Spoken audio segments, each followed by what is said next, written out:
All right, this video is going to be a little different than the videos I usually make. It's going to be diet related, health related, but not in the manner that I usually talk about. Being skinny and perceived healthy is great, but you can also be skinny and completely unhealthy. You know, somebody who is skinny but has a ton of acne, constantly tired, has the cancer or cancer or precancerous or heart disease or anything like that. Some people don't store their toxins. I'm in my house and I can't believe how much. I hope there's not too much echo. So some people store things differently. So if you're somebody who has a bunch of extra weight on you, the toxins and the things that your body does not want to deal with are generally stored in either fat or water weight around your body. So you're actually, in a way, luckier than somebody who is rail thin. And I don't have any props today because I'm not at my house. But anybody who is rail thin, who eats the same amount of toxins and has the same amount of toxin barrage that you do, is going to store them differently. And it could look in the form of cancer. It could be in the form of issues with their digestive system. It could be constant headaches. It could be really bad acne. It could be any kind of disease. Dis-ease is basically what disease is. You're no longer in ease, you're in dis-ease. And that's almost worse than somebody who has extra weight on them. So you really can't, you got to have that high-pitched squeal like I just had. You can't look at this as constantly looking to change the weight on the scale. That isn't as relevant as becoming healthy. I would rather be a healthy person who has a little bit of extra weight to lose than a skinny person who is extremely sick. Now, a lot of the food that they feed us and a lot of other things that happen in the atmosphere, which I'm not going to go into because YouTube gets mad about that, are poisoning us. You are literally poisoning yourself eating the food that you are told to eat. The high protein diet has been proven over and over again to cause cancer, cause heart issues, cause intestinal issues, which I have dealt with. It causes kidney issues. It causes liver issues. It causes, some of the stupidest the things that you'll ever hear is, don't eat too much sugar. You'll get a fatty liver. Now, what sense does that make? What sense does that make to anybody? You're going to somehow get a fatty liver by eating sugar. That doesn't make any sense at all. They've been preaching this narrative. I grew up in the 80s. I'm an 80s kid. They've been preaching this narrative since the 80s. We used to, at the beginning of the school year, I remember one year, we took a can of, I don't have it, well, we'll use our little prop here. This stuff, if you have a Whole Foods near you and you have access to this cherry vanilla cream, this might be the best fizzy drink I've ever had in my life. But at the beginning of the school year, and I don't know if I can show it here. It's really not even in here. Carbonated water. They don't tell you how they carbonate it. So in the beginning of the school year, we would do this experiment. One of us would volunteer to bring in our tooth that had fell out, and instead of giving it to the tooth fairy, we would volunteer it for a project at school. And I think I did it one year. Maybe we all had to do it. That was some time ago. So maybe we actually all had to bring one in. And we took a 2 liter of Coca-Cola and we covered the tooth in Coca-Cola. And some point in the year, then we would take the tooth out and realize how bad it had rotten. They blamed it on the sugar. They didn't tell you the fact that they used acids to put the carbonation in the fizzy drink. They don't tell you about that. They blame it on the sugar. So they've been trying this sugar narrative since I was a kid. This originally came around in 78, 77, 78 with, I believe his name was McCormick, of course, government person, nanny state nonsense. This is what they call it, the nanny state. Anytime they get involved with the trying to do something right with our eating habits. You know, if you look at, and if I don't have access to a computer, so I'm not going to be able to do it. But if you look at the Japanese food table, the first, they have an upside down, it's almost like a tornado kind of thing. And the first thing on there is breads and rices and stuff like that. You're supposed to have 5 to 6 servings of that a day. Then underneath that is vegetables like potatoes and higher starch vegetables. Then under that is vegetables, I think. And then under that is maybe one serving of meat a day and something else. And then underneath that is fruit, a couple pieces of fruit a day. Now, if you go to Thailand or something like that, they eat a lot of fruit. They actually have bowls of sugar on their table. And these are people that are healthy. These are people that don't have to deal with some of the stuff that's in the sky coming down and some of the other stuff. And the ones that do, because of their diet, they don't have the ill effects that we might have. Now, I try not to make kind of videos like this on certain stations, but I might be posting this in multiple locations. And so you've got to really worry about, not worry, there's no point in worrying. This is actually going to make the situation worse. But you got to do something about your health. You know, you can't just keep eating all the meats and all that kind of cheeses.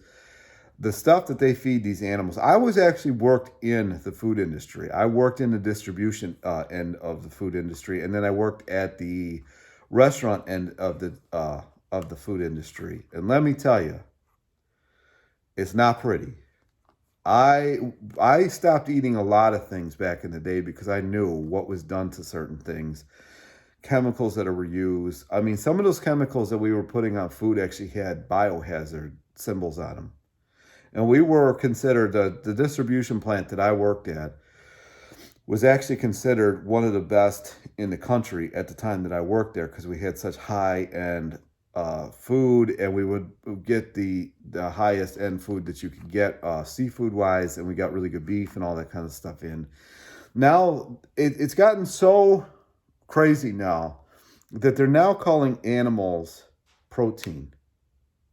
They're trying to desensitize you so much, and they're trying to get this keto and paleo thing where you're pulling tubs off the tree, you know, pulling the scoop in, putting your Vitamix and all that kind of stuff, because all that was around back in the day. Instead of, you know, and with some of the other stuff that's going on right now, instead of just teaching you how to have health and how to have immunity, they teach you how not to do that, how to just constantly take pills, constantly take other things, constantly do this, constantly do that. Instead of going into the mind, instead of getting your breath right, instead of maybe using cold therapy, instead of using good water, because I go get reverse osmosis. You can get reverse osmosis pretty quick, or pretty cheap actually. If you call, I think Culligan, I think you can get a reverse osmosis in your house that you pay a monthly $45 or $50 a month, and they put one of those machines in your house. They can put tankless in your house, so all you got to do is just, you have this machine in your house, and you pull a little lever, and I think some of them actually have heating elements on there too. So if you want hot water, you just pull the red, and then if you want cold water, you pull the blue. And so it's reverse osmosis, and then basically your monthly fee is keeping the machine and then the monthly filters. So it's a good deal. I've got 5 gallons. I don't have any here. Oh, well, actually, no, you can't see it in the shot. There's one back there that I bring with me. Cost me $1.95 to fill it for 5 gallons. Doesn't last terribly long. So if you buy, 3 or 4 of them, you should be able to get through a week, at least drinking. This is not my usual video, but I've just meet people that are just in such ill health. And I see people who are such in ill health. And then when I go into these rural areas, a lot of the times, these people who live on well water and very, very simple diets, these people are just rail thin, never go to the doctor, have no reason to go to the doctor. Actually, my chiropractor told me that the healthiest people that he'd ever met in his life are ones that have never gone to the doctor. I'm sure this video might get flagged, but I just have to make it. You can't constantly be looking out at the scale. This is not about how much do you weigh and how much weight are you going to weigh in the future. You have got to clean out your lymph system. You have got to clean out your organs. You have got to clean out your gut. You have got to clean out your intestines. You have got to clean out your entire body. This is not just about the scale. This is far deeper than that. I never meant for this channel to just be constantly about how much do you weigh, because it really doesn't matter. You got to enjoy the journey, because you never know what's going to happen tomorrow. You know, you just never know what's going to happen. You don't know what's coming down the pike. You just don't know when that day is coming. And if you just constantly are worried about your goals and all this kind of stuff, you just miss everything. You miss out on everything. And that's just not the point. That's just not the point at all. Just don't worry about, just live your day, but try to be as healthy as you possibly can. Now, I recommend, I don't take them often anymore, but you know, if you're in really bad shape, some of the stuff that I put down in my underneath here is, I think, Barley Max. That one was really helpful. I actually do suggest getting a juicer. If you're in really ill health and you've made it this far at 11:49 in, get a juicer. That's wonderful. Absolutely, totally amazing. It changed my life, and I still have it. I still make juices to this day. I made one yesterday, matter of fact. I had some carrots from my dad's garden, some beets from my dad's garden that I had that were sitting in my fridge for a couple of weeks, and I'm like, you know, I don't want these things to go to waste. So I juiced it. You know, if you belong to one of these co-ops and all of a sudden they give you a ton of, like, say, beets, or they give you a ton of even cabbage. I've juiced cabbage. It doesn't matter. Doesn't matter. If you're in one of these co-ops, or if you find a huge deal on like a certain produce, or carrots are really cheap, or something like that, and you're like, man, there's just no way I'm going to be able to make it through this entire thing, then juice them. Don't let them go to waste. You can freeze juices. If you freeze them, you got to use the metal lid. I don't think you can freeze with that plastic lid. If you've got a mason jar, I don't have one with me, but you can get the plastic lids to put on top. But if you freeze it, I would think it would be a lot better to put the metal on top, because the metal's got a nice seal. The plastic one doesn't seal as well. Just make sure that you don't fill it all the way to the top. Otherwise, it'll expand and it'll pop the mason jar, and that's never fun. So if you're in really ill health, and I know I keep saying that, I would 100% do raw. 100%. Don't worry about, you know, it's going to be rough in the beginning. These foods that we have nowadays have so many addictions in them. You get so addicted to this stuff. So you're going to go through that in the beginning. But you got to get rid of that. You've got to get rid of that addiction. You've got to get rid of the plan. And I'm not going to go any further than that. You got to get rid of the plan. There's just so much stuff going on right now. The reason I'm making this video is I've had a few things come to my attention today, and it's not great stuff. And I'm not going to expand on it any further. But you've got to watch what you're putting in your mouth. You've got to watch the water. The water, especially in the city and even in bigger suburbs, is terrible. At least for your drinking water, figure out how to filter it out. I'd even suggest filtering out your showers and baths and stuff like that. Stuff is it's getting crazy. So I'm not even trying to be a Debbie Downer. It's just, you can't always look at this as something of you got to lose weight, got to lose weight, got to lose weight, got to lose weight, because maybe your body's just not at that point that it can lose weight at that point. Maybe it's doing something. Maybe it's got a project that it needed to work on, and now you're finally giving yourself the foods that you actually need, and your body's finally working on that project. And once that project's done, bam, you're going to lose 20 pounds in a month. It happens. I've seen it happen. It's happened to me. These bodies of ours do get into plateaus like this. Well, we consider it a plateau. It's not a plateau to the body. The body's got this project that it's got to get done. And the more toxic food that you put in, the more toxic water that you put in, and the more toxic this that you do, and the more toxic that you do, it just can't get that project done. So then it's got to store it somewhere else, and that might be cancer next time.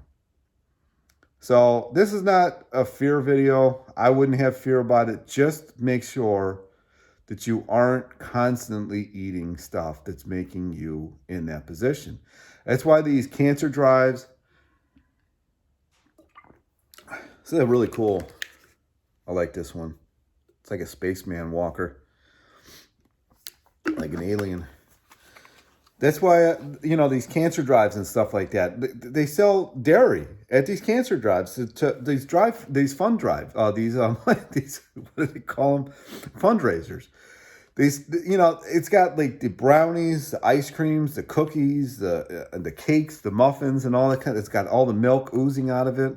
I mean, I've never seen a cow and said, damn, I want to suck on that titty right there. I mean, who does this?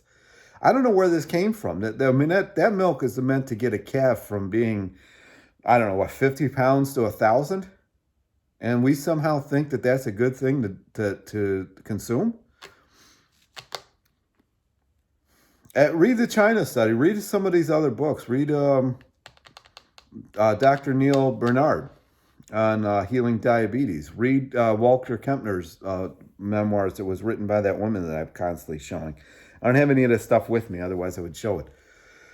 And I don't have a way of editing this, so you're just going to have to look at some of my other videos and go from there. But this is my video. I've rambled on for long enough. I doubt 90% of the people even made it this far. But if you did, give me a thumbs up. It really helps, especially in a video like this. Talk to you next time.